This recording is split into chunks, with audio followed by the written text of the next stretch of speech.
people who've joined us in the crowd. Just gave a hug to my longtime friend, Deputy Mayor Kenya Merritt. 27th Ward Alderman, our Alderman Walter Burnett. Bill Conway from the 34th Ward is somewhere. Oh, there we go. Sorry about that. Cook County Bureau Chief Socio Flores. And thanks to all of our community partners who are here, including Will Edmondson, who will be coming up to share a few words with us in a few minutes. So, for all of us, this is one of the most exciting days in the history of the United Center. Now that says a lot. As the world's third busiest arena, we are proud and humbled to have played our part in bringing world-class events to our city and our state. We've played some music. We've raised our share of championship banners. We lost a few friends along the way. But in every step, we've created some of Chicago's most iconic moments. We are about to do it again. But this time, while it's for everyone in the city and the state, this is about our true home, the west side of Chicago. So today, we are unveiling a project that for now has been named the 1901 Project. It's a simple name. It's the address of the United Center. But it's important to us because it symbolizes our anchor as our home here on Madison Street. This ambitious project represents 5 years of vision, discussion, and planning. While the initial vision was created under the guidance of Rocky Wirtz and Jerry Reinsdorf, today it now truly turns next generational. Now recently, amongst the daily preparation for next month's Democratic National Convention, the United Center team has been hard at work gathering details for discussions with the city and the community. It's a $7 billion neighborhood investment that creates space, place, and purpose. It's one of the largest private investments in the city's history, creating opportunity, jobs, even more community engagement.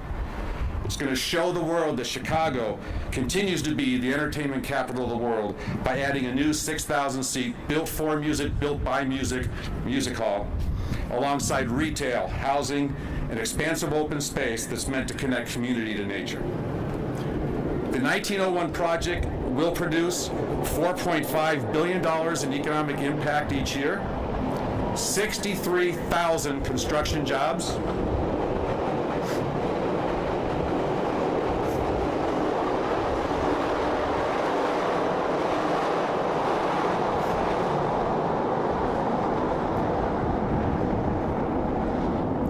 Boy, Kenya, would a train stop look good right here, huh? Wouldn't that look great right over here? I couldn't have set that one up if I wanted to, right? 13,000 permanent jobs on the campus as it matures, over $100 million in annual tax revenues. But most importantly, it is going to grow and expand the economic and social power of the west side of Chicago. We are bringing the energy, we are bringing the diversity, the engagement that lives within the United Center right now. We're going to infuse it into the surrounding neighborhood. We're going to build on top of the $1.2 billion that we have already privately invested into this campus. So to talk about this a little bit more, please welcome first Michael Reinsdorf, President and CEO of the Chicago Bulls, and then after that, Danny Wirtz, Chairman and CEO of the Chicago Blackhawks. Without their vision, this is not possible.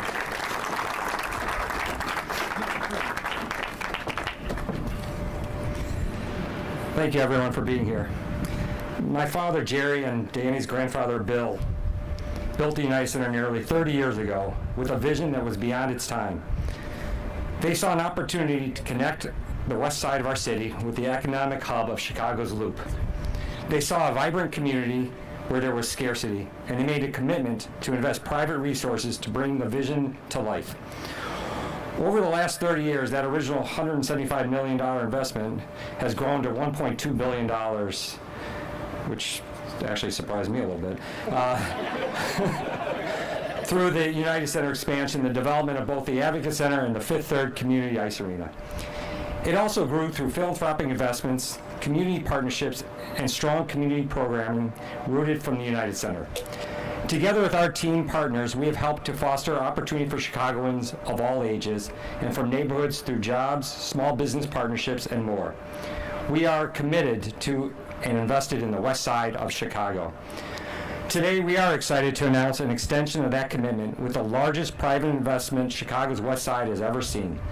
The 1901 project is a $7 billion privately funded development project that includes housing, retail, entertainment, and public open space on more than 55 acres of privately owned land surrounding the iconic arena campus. The 1901 project represents a continuation of 100 years combined commitment by our families and partners to invest in Chicago's west side. Our hope is to create a thriving, interconnected neighborhood, delivering significant benefits and resources to the community we have long called home. Spanning an estimated 10 years, the 1901 project is a long-term, multi-phase development vision. The first phase of the project aims to begin in spring of 2025 on property that is today's surface parking lots adjacent to this arena. People around the world feel a connection with the Chicago Bulls and the Chicago Blackhawks. This city feels a connection with the teams, and in turn, we have great pride and great responsibility to make a positive impact on our city and in our community. On behalf of Danny, the Wirtz family, the Reinsdorf family, and all our partners, I'm proud to introduce to you the 1901 project.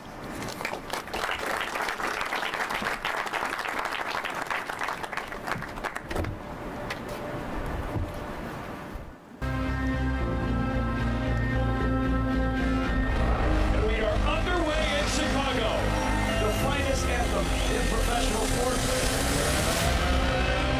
And now, this is the men's basketball tournament for 2020 NBA All-Star Game. Afternoons in Chicago, the Jayhawks of the Midwest Regional Champion. And among the loudest arenas in the league, it must be the United Center.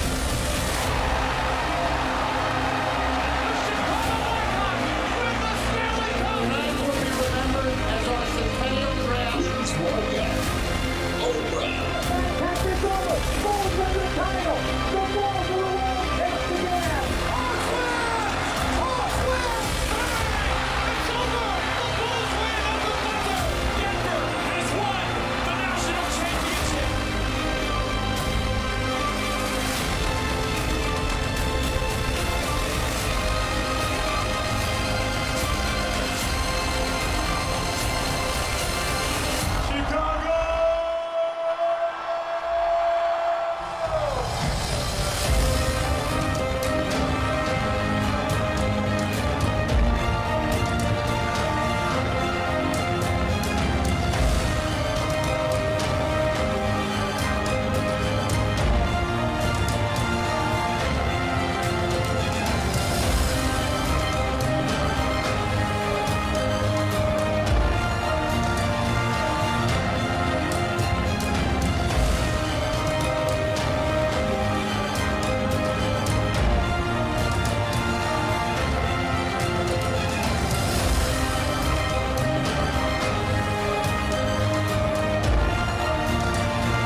Wow, what a video. That gives me the chills every time I see it, and never gets old seeing those great moments at the United Center.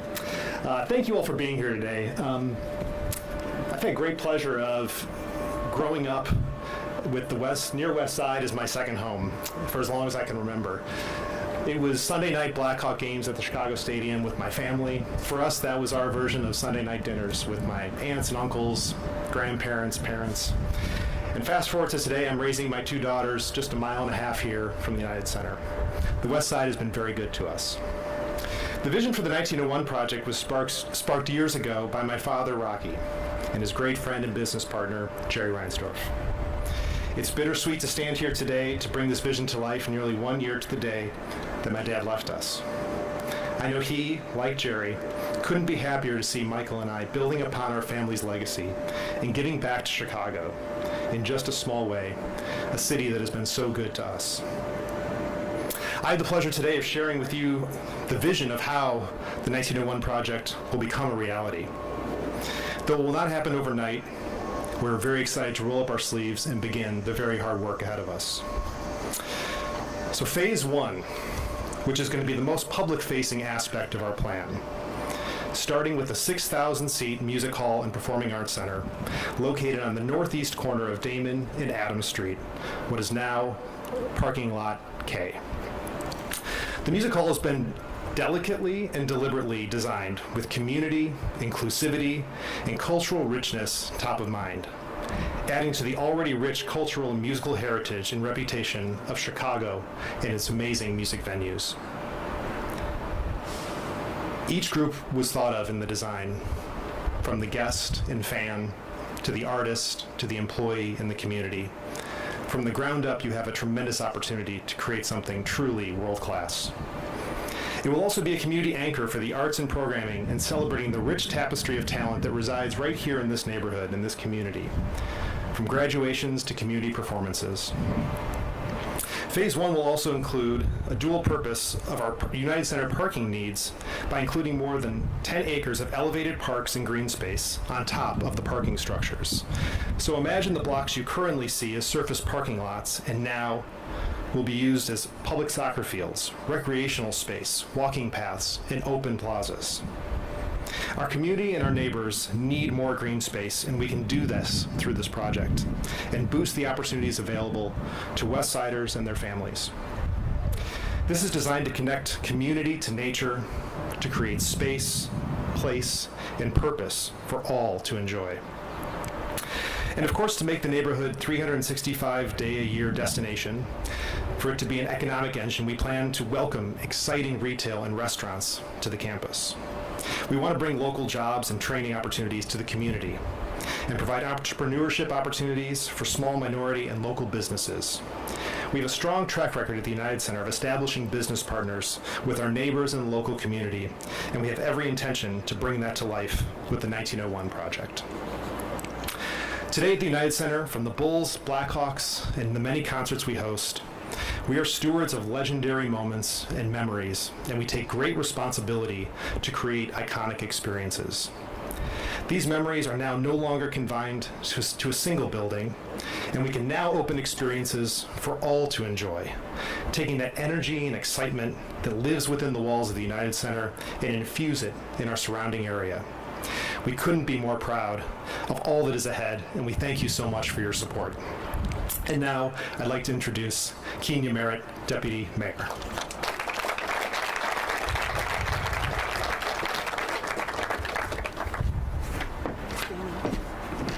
Good morning, everyone. Good morning. It is an honor to be with all of you here today as we announce the 1901 project. This is an incredible investment for the West Side, but for all of Chicago, aiming to create a better, stronger, and safer city for everyone. The 1901 project represents an exciting opportunity to leverage the United Center's prime location between the West Side and downtown. And I'd like to thank the Wirtz family as well as the Reinsdorf family for their vision, as well as their commitment to the West Side and continuing to invest in its growth. And so this development will create a new mixed-use economy for the near West Side and our entire city, generating thousands of permanent and temporary jobs for our residents. By reversing decades of parking lot expansion around Madison and Damon, the 1901 project is embracing a contemporary approach to mixed-use entertainment districts And this shift will significantly improve the urban landscape and create a more dynamic, community-focused environment for all Chicagoans.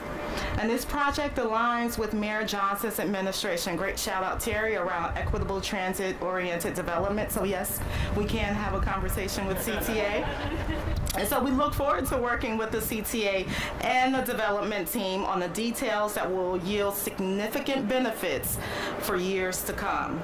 This project is not about its buildings. It's building a stronger, more inclusive community. Congratulations to the investors, to the developers, to the community partners, to those who had the vision, who collaborated on this amazing project. Your dedication and hard work are transforming our city's landscape and providing new opportunities for our residents. And together, we're paving the way for a brighter future for the west side of Chicago. And so now I'm thrilled to introduce my favorite alderman, Vice Mayor Walter Burnett, whose support and vision, no shade, Alderman Conway. I love you too. If I'm in your ward, you're my favorite alderman. But Vice Mayor Burnett, whose support and vision for his ward is truly outstanding and has been instrumental in the continuous development of the Near West Side. Vice Mayor?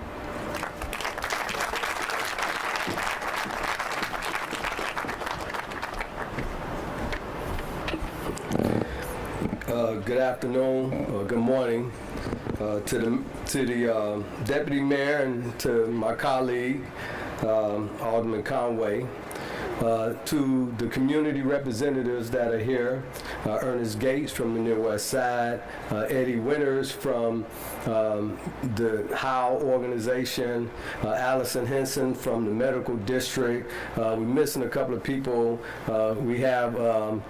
We have the President Sanders from Malcolm X College. We're missing the folks from Henry Horner. We have a very diverse community, very active community. You know, I wear this Blackhawks hat.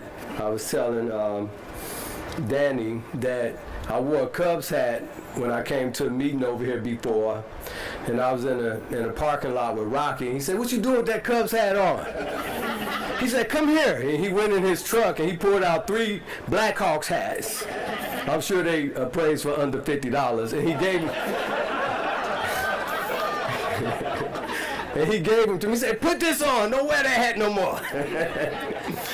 You know, a year ago, and I've been blessed to have been around for a minute.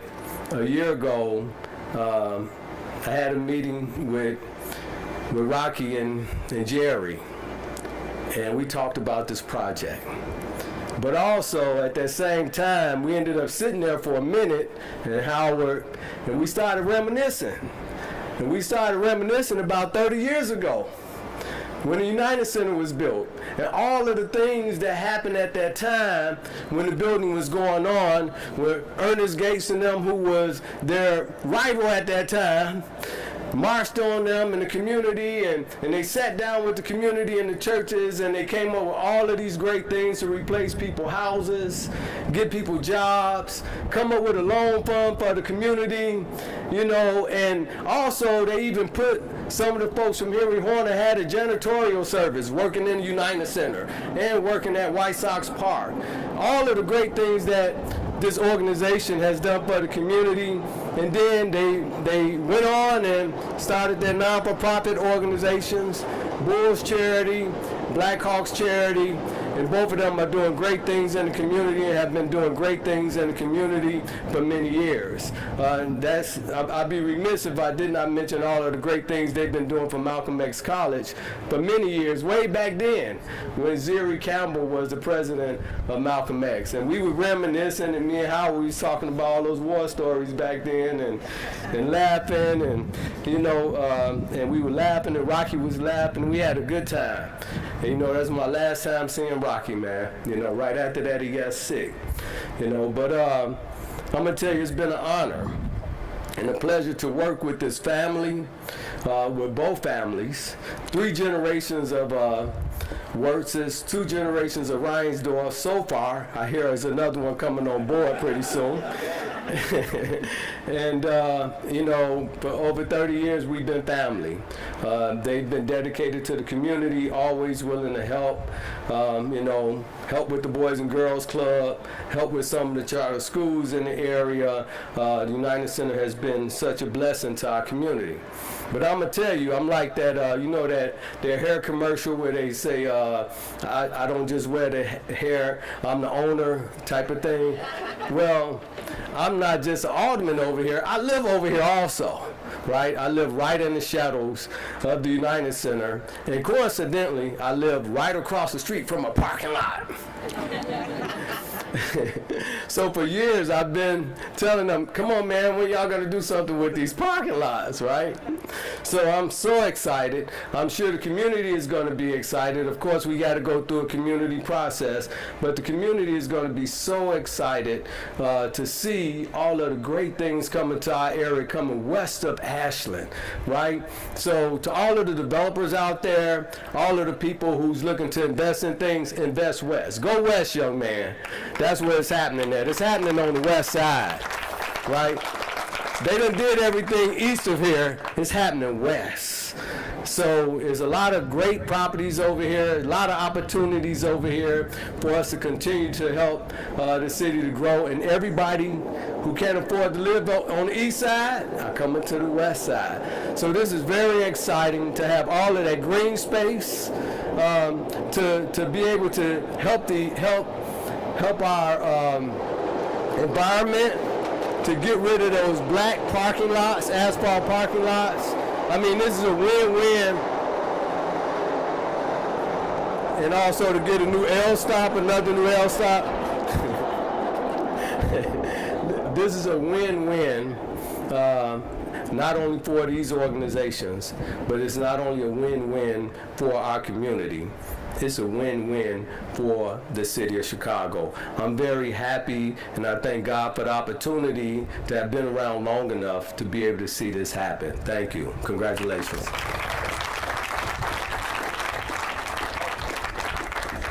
And I apologize. I had another duty.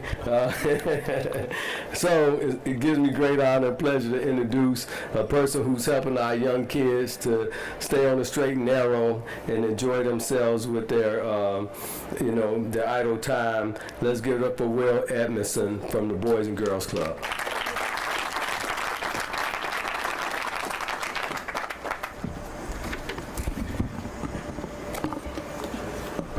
Thanks, Alderman. Good morning, everyone. As the Alderman said, my name is Will Edmondson, and I'm with the Boys and Girls Clubs of Chicago, and I'm the club director of the James R. Jordan Club, which is located about 2 blocks from here. Since the club opened its doors in 1996, thanks to generous investments from the Chicago Bulls, the Reinsdorf family, and the Jordan family, the James R. Jordan Boys and Girls Club has been a source of hope and opportunity for thousands of young people and families right here on the west side. Thank you especially to Jerry Reinsdorf, who got the ball rolling back in 1994 and remains committed to supporting and investing in the west side, its families, and its children, as evidenced by the project being unveiled today. We've seen firsthand the incredible impact that can be made when a community comes together and commits to ensuring bright futures for all of its young people.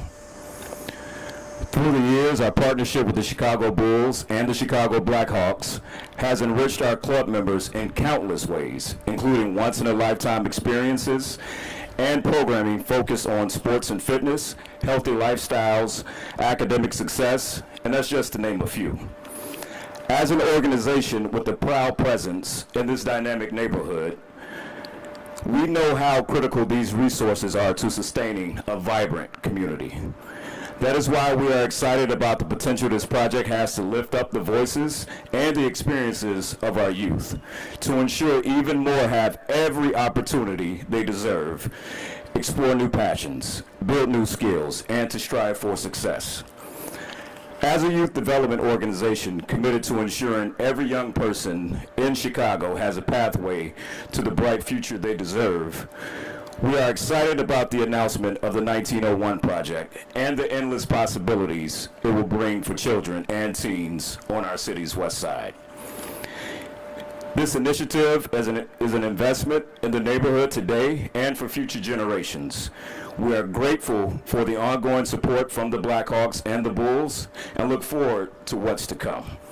So thank you guys again for this project, and now I'll turn it back over to Terry.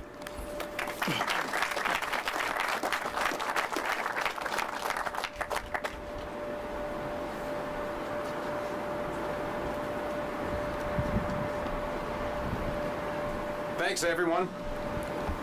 A lot of impact in this project. Just to remind you of a couple of those numbers.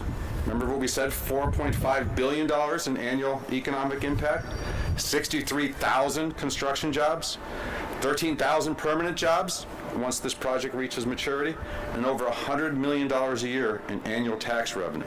But let's remember what this is about. This is about growing and expanding the economic and social power of our home, which is the west side of Chicago. So before we open up for some question and answer, I have a great job. I get to do some really cool things. But my favorite thing is to take 1 minute at the end of any presentation we do and make sure I recognize the people who actually did the real work. They just tell me to come up and say these words, but I always want to point out who actually had to put the hours, weeks, and months of time to pull this thing off. So first of all, Colleen Quinn, where are you, Colleen? Colleen has risen through our organization so fast, I honestly do not know what her title is today, and that is the honest to God's truth. But I call Colleen our director of direction. Every day for me starts with something from Colleen. Here's what we're going to do today. We're going into the community. We're going in to see a developer. We have legal this, and every day ends with her recap as to how we did. The great team at Res Publica, our strategy and public relations consultants, Kristen, Julie, Marnie are somewhere right here. Great job with them. And of course, Guy Chipperoni in the air conditioning. So, the great Sergio Lozano and the United Center production and creative team. So, no matter how big we build this eventual project, it cannot hold all the awards that Sergio and his team have won. So, and that is the truth. The 1901 team, all of them sitting in various spots here. Your work is just beginning. The amount of work and dedication, especially in recent months, is as great as I've seen in my career, but the hard part's coming. But we know you're all up to the challenge. One last person. Before we go to Q&A, our longtime executive vice president, Howard Pizer. 35 years ago, Howard and I walked this United Center journey together through some of the stories that Walter was discussing. He will continue to work with us on this project, especially in the community, but on some finance and other items as well.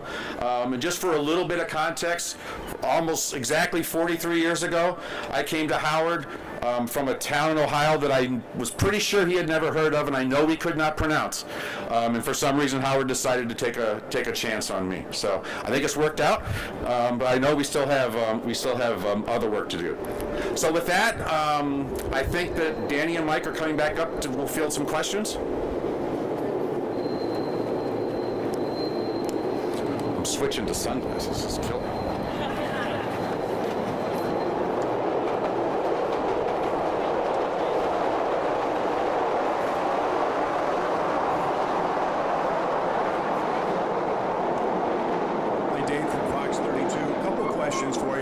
Residential piece of this, tell me how big you're talking about, how many buildings, how many units, who's going to be able to afford to buy them, how many people you see moving into this area?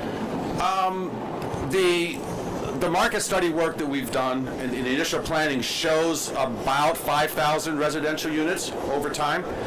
We have committed to, at a minimum, of 20% affordable as part of that.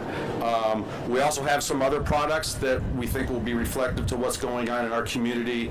We have some conversations coming up with President Sanders as to what we could do to help to support Malcolm X. But we think over time that we are going to have living products that'll meet every level of economic demographic in the city. The other question you're going to hear from Blackhawks and Bulls fans, obviously, is where are we going to park? Tell me more about this garage. You're eliminating a lot of surface parking. Are you going to have enough spots to replace it to fit all the fans in here? Mike, you want to take that one? No, I should. I'll let Terry take that. What we're going to do with each of our phases is we're going to try to stay one step ahead and have enough parking to get us to the next phase. So in phase one, you'll see that there are two short parking garages. One I think is one level, one maybe three levels. So we're going to replace the parking that we need to build the music hall in phase one underneath the elevated parks. And then each phase will satisfy the phase that's coming ahead. We're well aware that even though there is a change in people's habits with rideshare and increasing reliance on public transportation, especially with younger people, we are aware we still have to accommodate vehicles. So we have the additional land that we've acquired and the built-in garages underneath some of these elevated parks. We're confident we can always stay at least one step ahead for future build-out to ensure we can still accommodate cars for games. Good morning. Let's talk financing of this project. You mentioned that it is entirely private financing. Are you asking the city for any money? Obviously, we're discussing the possibility of adding a CTA line. I imagine those would have to be public funds, or what are those conversations looking like? Those conversations are just starting. We know we're adjacent to an existing TIF. We're open to having the conversations with the city as to how that TIF might support, whether it's transit or some of the other infrastructure pieces. But outside of that, a question I was asked yesterday was how much public money is going into your music hall. None. It is 100% privately financed.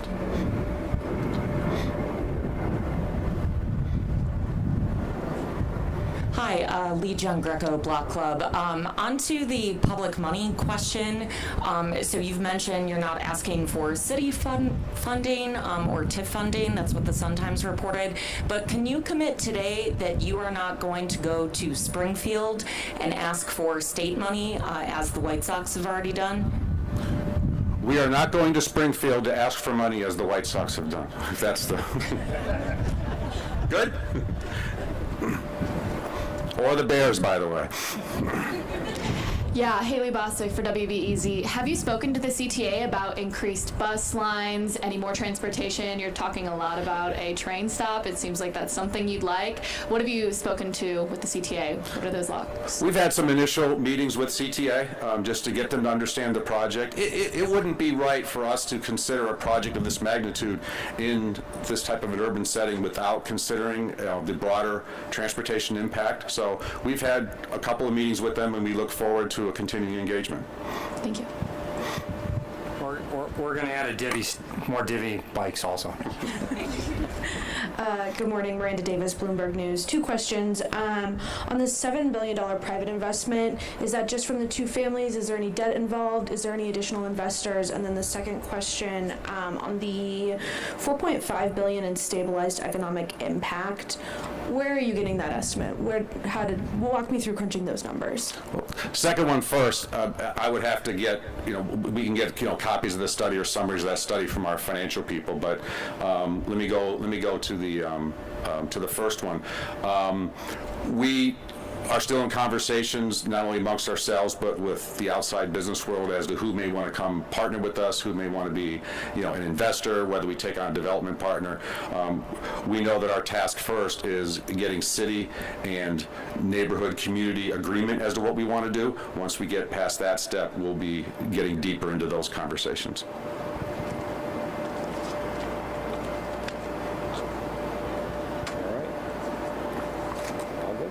You guys let Danny and Mike off so easy. Come on. Right. Sorry. Hey, Danny, about that third wing on the third line. Come on. Something. Go ahead. I actually want to clarify about the TIF real quick, because it was a little confusing in the Sun-Times. You said you weren't seeking TIF money, but then you mentioned, you're adjacent to a TIF. So you are going to use TIF money for this? We are adjacent to an existing TIF district. The United Center is not in TIF district, but part of the land that we've acquired for this development is adjacent to it. So we're welcomed and open to some conversations with the city as to whether some of that funding could help to support whether it's transit improvements or some of the infrastructure improvements. So in other words, it's safe to say TIF money is on the table for this. For a limited amount of items. I think where the Sun Times may have missed it is when we were talking about some of the specific buildings, and they asked about the music hall. For example, there is no public money going into the music hall. That's 100% privately financed. Okay, thanks.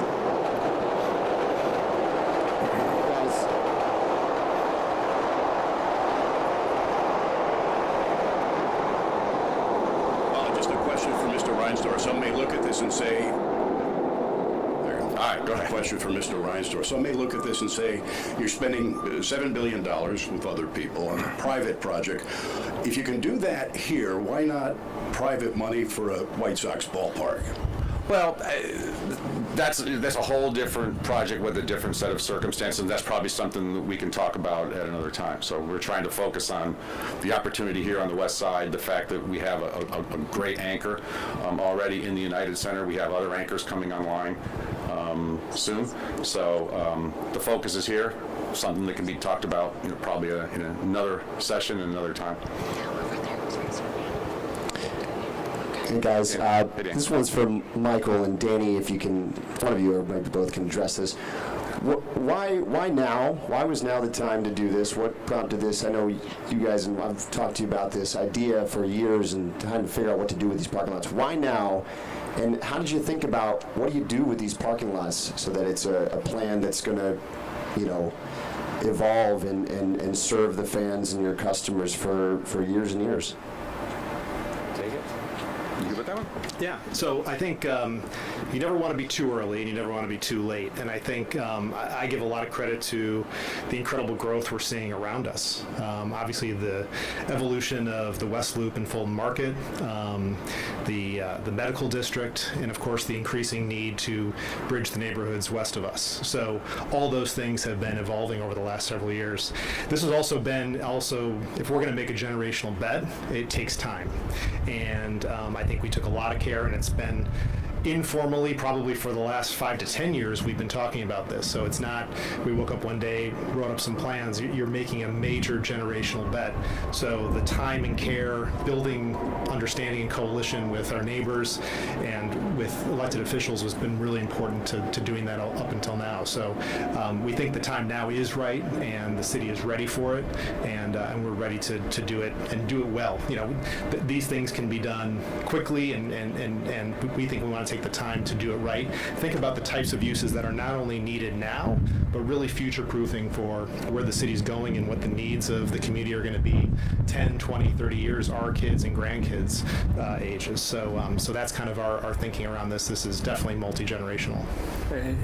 It's important to understand this is not an entertainment district. We're not building an entertainment district. We're transforming this neighborhood. So there's a lot of teams throughout the country that build their entertainment districts, but this is so much more. And it has been 5 to probably 10 years where we started talking about this, trying to come up with a master plan, and I think we finally got this right. I'm glad we took our time, and now it's, the hard work is ahead of us. Thank you, everyone. We can follow up with any additional questions. Good job, man. Good job, bud.